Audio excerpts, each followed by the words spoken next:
Grant is a leading contemporary silversmith whose work is held in many public and private collections.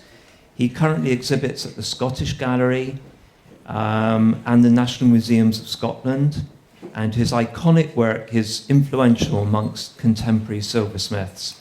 He was formerly a lecturer at Edinburgh College of Art and now spends part of his busy week lecturing at UCA in Rochester, Kent. So, over to you, Grant. My name is Grant McCaig. I'm a silversmith. I also am senior lecturer at the University for the Creative Arts in Rochester. I'm also a selection panelist for Cockpit Arts here in London, and I'm also a mentor for the Crafts Council for the Hothouse Creative Development Programme. My journey into education started a scary 19 years ago. Time flies. I started actually teaching as an undergraduate at Glasgow School of Art, and I was teaching on the evening classes. And that was really kind of my first forays into teaching. It's very sort of basic, just grabbing bits of solder and helping people cut metal, that sort of thing. But when I graduated from Glasgow School of Art with those two silversmiths that year who graduated, I graduated and Angela Quirk. When I graduated, they were kind of, you're kind of confronted with this, what to do next. And at that point, I was fortunate enough to meet Professor Dorothy Hogg, who at the time was the head of department at Edinburgh College of Art. And she invited me to come over to Edinburgh to apply to be artist in residence there. And so I went over and had an interview, and I was successful, and I got a place at Edinburgh. And the programme at that time was a year-long programme it gave you access to bench space. And that was kind of incredible. These are the things that you've spent 4 years getting used to, and all of a sudden, someone pulls the rug out from underneath you and it's all gone. So the opportunity at Edinburgh, being an artist in residence there, was fantastic. So in around about 2007, there seemed to be, for me, when I was looking around, there seemed to be a huge interest in all things digital. And digital technology at that point seemed to be producing a range of new objects which didn't have any reference point to the work that I'd been producing, my techniques, the handmade approach that I was used to. And it was something that was compelling. It was really something that I didn't quite understand, and probably, to be honest, it was something that was quite scary. Digital technology was the complete opposite of the handmade as I perceived it. And so I thought I needed to be part of that dialogue. I felt at that point I was falling behind. And so in 2009 I applied to the Royal College of Art, and I was fortunate enough to get a place there. And I studied it for an MA for 2 years under Professor Hans Stouffer and really fantastic silversmith Michael Rowe. At the end of the RCA, on graduation, I returned to Edinburgh to work with Stephen Bottomley, who you can see at the back of the room. I worked there for a year, and during that time I applied for the post at the University for the Creative Arts in Rochester, and that's my current role at the moment. UCA, PGCE, QERP, ISS, NSS, WTF. What does it all mean? When I took up the role in 2013 at UCA Rochester, this was a much larger role than I had occupied before. It was a significant challenge, but I was really buoyed by the challenge. I was excited about it.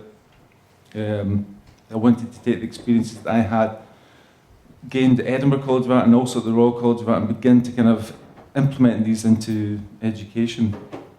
On arriving at UCA, it was an interesting experience for me because the course was in the middle of a QERP, which we call QERPs. And for those of you who are in education, you know exactly what QERP is. For those of you who are not, QERP stands for Quality Enhancement Review Process or Procedure. And so within a university, it's kind of really important that the university understands the student voice. So so the key points throughout the year, the students are asked to kind of complete a survey. And the survey kind of outlines whether they feel the course meets their expectations, whether they feel supported, whether they feel that they have progression, that sort of thing.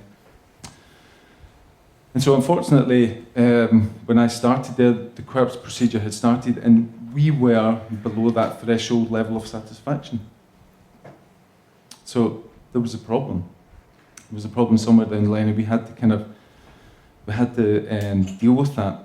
The impact of the QUERPS is a really serious thing. If you're in education, you'll kind of know the kind of impact that it can have. But just for those of you who don't understand it, I'll kind of give you a context of the situation. And this is something we're doing. The PG Cert gave me the platform to investigate a kind of broader environment. When I talk about my expanded role at the University for the Creative Arts, it had to look. Traditionally, my role was in the workshop where I would work with someone one-to-one. It became expanded where I would take on lots of different roles, hence all the different very bad hats.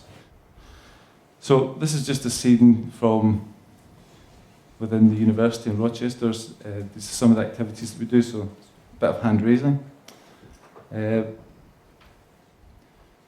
The student body is probably one of the most important resources that we have.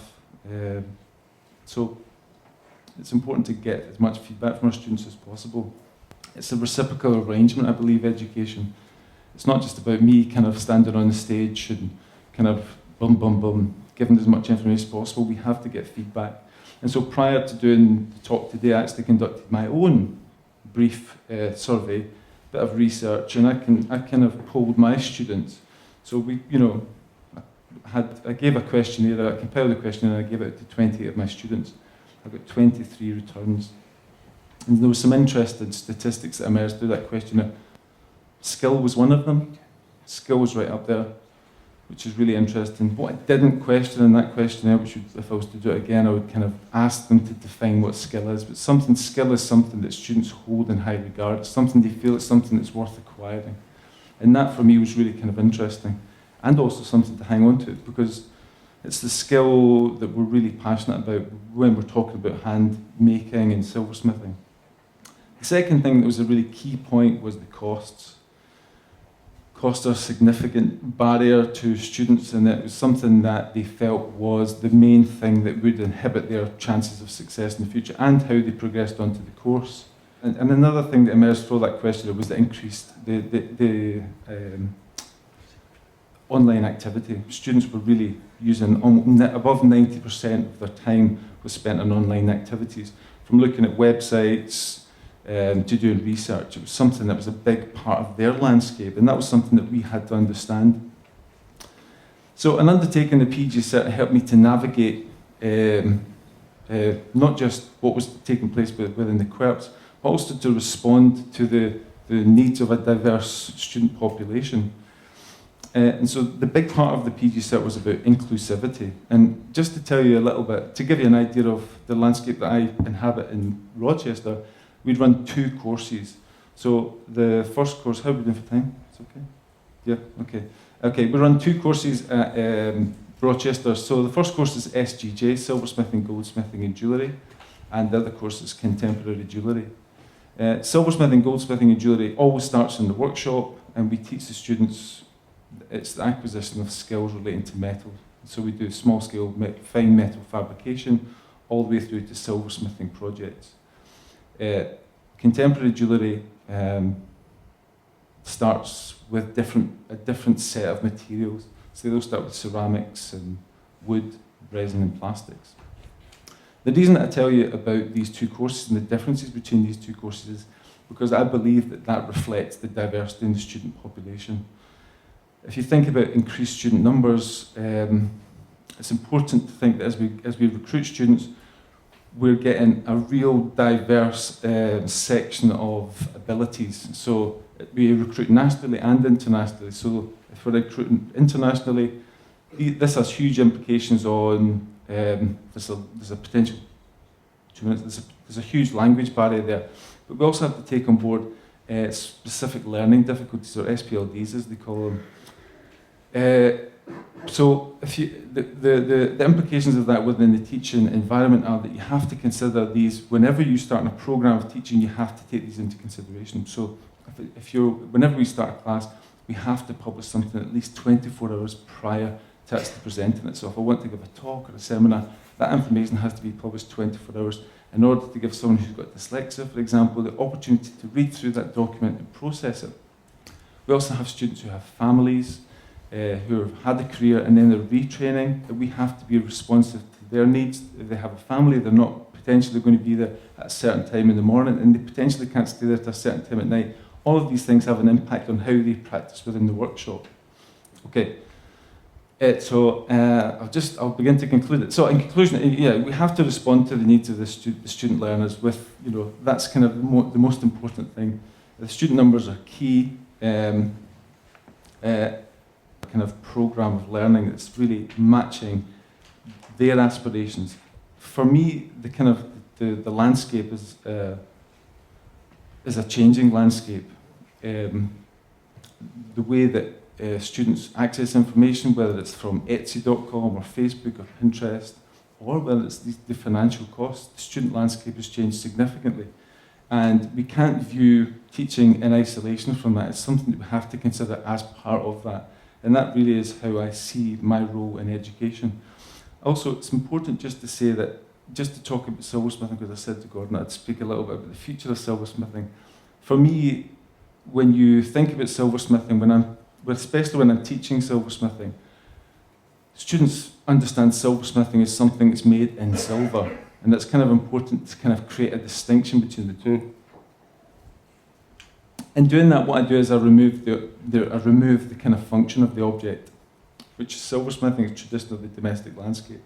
By removing the function, what are you left with? You're left with a series of core skills. And for me, really, those core skills are what are important. And I think we will learn more from students by teaching these skills and letting those students apply those skills in the ways that they see fit. These are really important. My final point is I'm pleased to announce that we emerged from the prep process unscathed. Bruised, but nothing long term.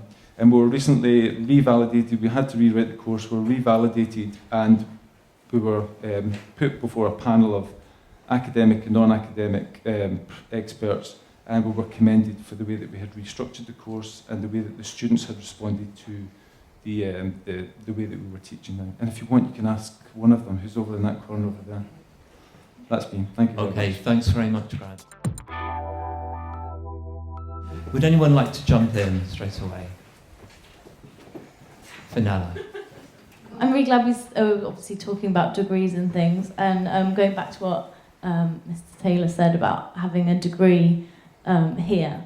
I, for one, I can only speak for myself, obviously, I really hope the Goldsmith Centre doesn't ever do a degree.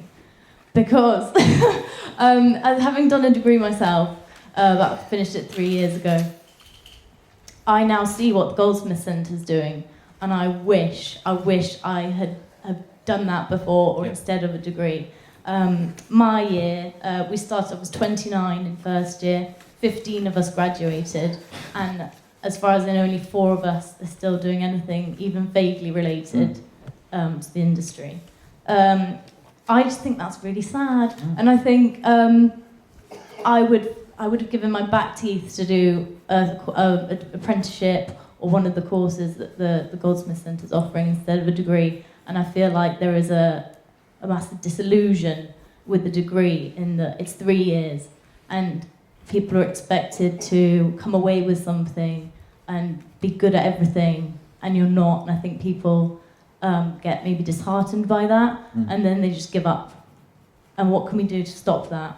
Because I think it's really important that 3 years isn't enough to learn really anything. Yeah, I agree. Yeah. So what the question was? Just what can we do to sort of keep people interested after doing a degree, make them realise that 3 years you're not going to learn what maybe you're expecting to learn. That comes down to the ethos of the department. It comes down to how you deal with the students as well. I mean, we're under no illusions. I mean, Gordon kind of alluded to it, and he was talked about his 10,000 hours of it takes you 10,000 hours to practice a skill and 10,000 hours to apply that skill. It takes a long time, and time is something. It's a real luxury. You're right, 3 years. It's not long enough. Whenever we're teaching, we kind of explain to them that it's just the beginning, I know that sounds like a sort of, it's just the beginning. But it is just the beginning. We kind of view our education as a kind of platform to future learning. And Peter also commented on the fact of lifelong learning. I think the higher profile that Goldsmith's company occupies within that territory, that becomes a significant part of that landscape. And you use, as long it's about understanding the role that you play, and not feeling, like I said earlier on, about being isolated within that, but actually saying, you know what, there's another world out there, and we have to begin to kind of use that as satellites and to kind of supplement the educational process. Yeah. If I can just come back on that, I wonder if, in a sense, more bluntly put, the question is, does a three-year degree structure work? Does it work? Does it work for silversmithing? It's very clear that you sound like you'd be a wonderful colleague, and the students are lucky to have you because you're so student-centred and you're prepared to go through these quality assurance processes and make something productive of them. But it could seem that you've been quite compliant in adapting the skills of silversmithing to a particular educational environment driven by very recent policy. Is there a risk that these skills and the identity of the artisan silversmith will be permanently damaged? Or diluted in some way? I don't think so. I mean, really, it's kind of, we've been really, through the whole process of review, we were really kind of determined, because we had gained, as a team, we worked together and we understood the demands of being a silversmith. And we don't sit in the class and think, okay, that's our end point, how do we get to it? We kind of, we start actually with what we feel is important. We felt that the skills that we were teaching were really important. What we were strongly aware of, that students responded to skills. As Peter said, whenever he puts on a course at the Goldsmith Centre that's skill-centred, it's sold out really quickly. And we understand that. We run masterclasses. Okay, yeah, thanks. Okay, so